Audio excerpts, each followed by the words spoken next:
नमस्कार दोस्तों। आज की इस वीडियो में मैं रिव्यू करने वाला हूं एक नए एनएफओ के बारे में जिसका नाम है UTI quant fund direct growth plan.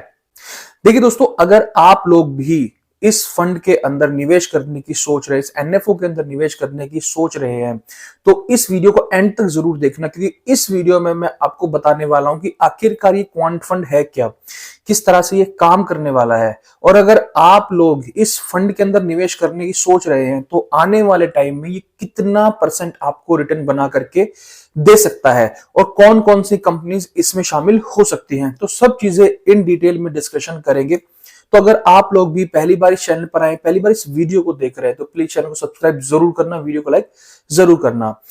देखिए दोस्तों, वीडियो को स्टार्ट करने से पहले मैं आप लोगों के साथ एक चीज क्लियर करना चाहता हूं कि ये जो यूटीआई का क्वांट फंड है, इसका कोई भी लेना देना क्वांट एएमसी या फिर क्वांट के म्यूचुअल फंड से नहीं है। केवल जो क्वांट जो इसमें वर्ड यूज किया गया है उसका मतलब है क्वांटिटेटिव, मतलब इसका जो पूरा नाम है वो है UTI quantitative fund direct growth plan. उस क्वांटिटेटिव को शॉर्ट फॉर्म में हम लोग क्वांट इसमें यूज करते हैं, तो ये चीजें आप क्लियर करके चले। देखिए दोस्तों, जो क्वांट फंड होते हैं, जो ये यूटीआई का क्वांट स्ट्रेटेजी होती क्या है, मैं अब इसके बारे में आपको समझा देता हूं। देखिए दोस्तों, म्यूचुअल फंड्स के अंदर जो है 4 तरह की स्ट्रेटेजी बेसिकली वर्क करती है। पहला होता है मोमेंटम, दूसरा होता है वैल्यू, तीसरा होता है क्वालिटी और चौथा होता है लो वॉलेटिलिटी। इन चारों स्ट्रेटेजी के बेस पर अलग अलग म्यूचुअल फंड ऑलरेडी मार्केट में लिस्टेड है। मेरे चैनल पर मैंने इनकी रिव्यू भी किए हैं, आप जाकर के देख सकते हैं। बट ये जो क्वांट फंड है ये क्या करता है, इन चारों स्ट्रेटेजीज को एक बार में अप्लाई करके जो भी स्टॉक्स या जो भी कंपनीज इसमें फॉल करती हैं स्ट्रेटेजी के अकॉर्डिंग, वो इस फंड में ले ली जाती है। क्योंकि देखिए, अक्सर देखा जाता है कि जब आप किसी स्ट्रेटेजी फंड में, किसी भी जो अलग अलग स्ट्रेटेजी बेस पे फंड होते हैं उनमें अगर पैसा लगाते हैं तो वो स्ट्रेटेजी एक बार में काम नहीं करती है। जैसे कि उदाहरण के तौर पर अगर मैं आपको बताऊं, अगर आप मोमेंटम फंड्स में पैसा लगाएंगे तो मोमेंटम फंड्स एक बार अगर किसी स्टॉक में मोमेंटम आएगा तो जरूरी नहीं कि हर टाइम उसमें मोमेंटम ही आता रहेगा। बट इनका क्या मतलब है यहाँ पे कि चारों स्ट्रेटेजी को एक बार में यूज करना, इससे क्या होगा कि चारों स्ट्रेटेजी जब यूज होंगी तो कभी ना कभी कोई ना कोई स्टॉक तो आपका जरूर चलेगा, मतलब कि आपको रिटर्न मिलने की जो आशा है, जो उम्मीद है, वो ज्यादा बढ़ जाती है। तो ये कुछ एक बेसिक चीज थी जो आपके लिए समझना बेहद जरूरी थी। चलिए दोस्तों, अब हम लोग बात कर लेते हैं इसकी कुछ बेसिक डिटेल्स के बारे में जो कि आपके लिए जानना बेहद जरूरी है। देखिए दोस्तों, ये जो फंड है इसकी लॉन्च डेट है 2 जनवरी 2025 की, एंड डेट इसकी होगी 16 जनवरी की और अलॉटमेंट इसकी आएगी 21 जनवरी 2025 को। एनएवी है इसकी 10 रुपए की और मिनिमम एसआईपी इसमें आप 500 रुपए से शुरू कर सकते हैं। मिनिमम लमसम इसमें 1000 रुपए से आप कर सकते हैं। एग्जिट लोड होगा इसमें 1% का, अगर आप स्टार्टिंग के 90 दिनों के अंदर अंदर अपने पैसे को रिडीम इसमें से कर लेते हैं। और इसमें किसी भी तरह का कोई भी लॉक इन पीरियड नहीं है, आप जब चाहे इसमें निवेश कर सकते हैं, जब चाहे स्कीम से बाहर आ सकते हैं। दोस्तों, अभी तक आपने ये जान लिया कि आखिरकार ये क्वांट फंड काम कैसे करेगा, आपको ये भी पता चल गया इसकी बेसिक डिटेल्स के बारे में। अब हम लोग बात कर लेते हैं आखिर किस तरह की कंपनीज इसके अंदर इंक्लूड की जाएंगी। देखिए, जो पहली कंपनी है वो है आईटीसी, इसका जो वेटेज रहेगा वो है 5.94% का। फिर आता है Reliance 5.61%, ICICI bank 4.93%, HDFC bank 4.82%, Infosys 4.25%, LNT 3.34%, TCS 2.78%, SBI 2.40%, Tata Motors 2.23%। तो ये कुछ इस तरह की कंपनीज थी। और आपने अगर नोट किया हो तो ये सारी जो कंपनीज है काफी अच्छी कंपनीज हैं, काफी पॉपुलर कंपनीज हैं, लार्ज कैप कंपनीज हैं, जो कि आपके रिटर्न्स को काफी अच्छा बना सकती है आने वाले टाइम में। चलिए दोस्तों, अब हम लोग बात कर लेते हैं इसके एसेट एलोकेशन के बारे में। आखिरकार अपने एसेट को किस किस तरह से एलोकेट कर सकता है। देखिए दोस्तों, ये इक्विटी और इक्विटी रिलेटेड इंस्ट्रूमेंट्स में मिनिमम 80% करेंगे और मैक्सिमम 100% तक ये कर सकते हैं।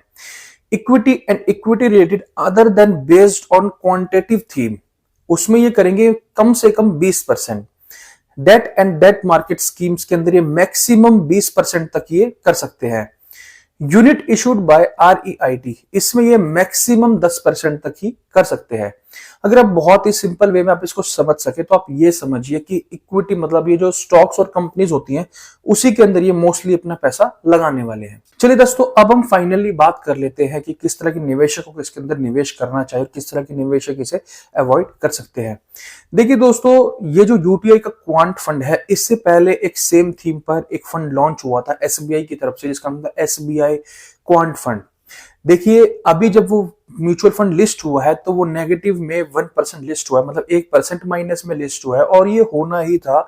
इसका मेन रीजन ये था कि इस टाइम पर जो है मार्केट में काफी करेक्शन चल रहा है, मार्केट थोड़ा सा ऊपर जाता है वापस नीचे आ जाता है। तो सबसे पहली चीज, अगर आप लोग इस एनएफओ के अंदर निवेश करने की सोच रहे हैं और अगर आप ये सोच रहे हैं कि आप निवेश करेंगे, निवेश करते ही जब आपको यूनिट एलोकेट हो जाएंगे और ये जब लॉन्च हो जाएगा तो आपको जो है इसमें कैपिटल गेन मिल जाएगा, तो वो थोड़ा सा मुश्किल है, क्योंकि इस टाइम पर जो मार्केट है वो एक करेक्शन जोन में है। दूसरी चीज मैं आप इसमें ये बता दूं कि देखिए, अभी इसकी एनएवी 10 रुपए है और अगर ये नेगेटिव में लिस्ट हुआ तो इसकी एनएवी और भी कम हो जाएगी। तो उसमें आपको एक मौका अच्छा मिल सकता है कि बाद में इसके अंदर निवेश करने का। देखिए दोस्तों, अगर आप एक ऐसे निवेशक हैं जो कि स्ट्रेटेजी बेस्ड फंड्स में निवेश करना पसंद करते हैं तो आप बेशक से इसके अंदर निवेश कर सकते हैं। देखिए, स्ट्रेटेजी बेस्ड, जैसे कि मैंने आपको शुरुआत की वीडियो में ही बताया कि हर स्ट्रेटेजी हर टाइम पर काम नहीं करती है, बट यहाँ पर चारों स्ट्रेटेजी एक बार में ही यूज की जाएंगी और उसके बाद फिर स्टॉक्स को पिक किया जाएगा। तो बेसिकली अगर आप इसमें निवेश करेंगे तो आप एक ये उम्मीद लगा सकते हैं कि आपको और म्यूचुअल फंड से थोड़ा सा ज्यादा रिटर्न आपको ये प्रोवाइड करा सकता है। कौन से लोग इसके अंदर थोड़ा अभी निवेश के लिए रुक सकते हैं? देखिए दोस्तों, जिस टाइम पर अभी मार्केट में करेक्शन चल रहा है, तो अगर आप लोग इस टाइम पर निवेश नहीं करना चाहते हैं या फिर अगर आप डरते हैं कि कहीं आपका पैसा डूब ना जाए, डूबना तो खैर वर्ड थोड़ा सा गलत हो जाएगा यहाँ पे, अगर आप ये चाहते हैं कि अगर आपका पैसा थोड़ा नेगेटिव में ना चला जाए तो आप अभी इस टाइम पर वेट कर सकते हैं। इस फंड को एक बार लॉन्च हो जाने दीजिए, ये कितना परसेंट आपको दे रहा है ये देख लीजिए, क्योंकि देखिए नेक्स्ट मंथ अब बजट भी आ जाएगा और बजट में हो सकता है कि कुछ ऐसी न्यूज आ जाए जिससे कि मार्केट फॉल हो जाए, और ऑलमोस्ट वही टाइम होगा इस म्यूचुअल फंड के लॉन्च होने का भी। तो मेरी एडवाइस बस यही रहेगी कि इस टाइम पर थोड़ा सा वेट करें। साथ ही साथ जो एसबीआई का क्वांट फंड है उसे भी आप एक बार देख सकते हैं, क्योंकि वो इस टाइम पर नेगेटिव में जो है लिस्ट हुआ था, तो अभी वो कैसा परफॉर्म कर रहा है उससे भी आपको एक अंदाजा मिल जाएगा। बाकी ये जो फंड है ये काफी अच्छा फंड है, आप इसमें लॉन्ग टर्म के लिए पैसा बेशक से लगा सकते हैं, कोई भी इसमें प्रॉब्लम नहीं है। आशा करता हूं आपको ये वीडियो पसंद आई होगी। अगर वीडियो थोड़ी भी वैल्यूएबल लगी है, पसंद आई है, तो प्लीज चैनल को सब्सक्राइब जरूर करना, वीडियो को लाइक जरूर करना। Thank you so much, have a nice day.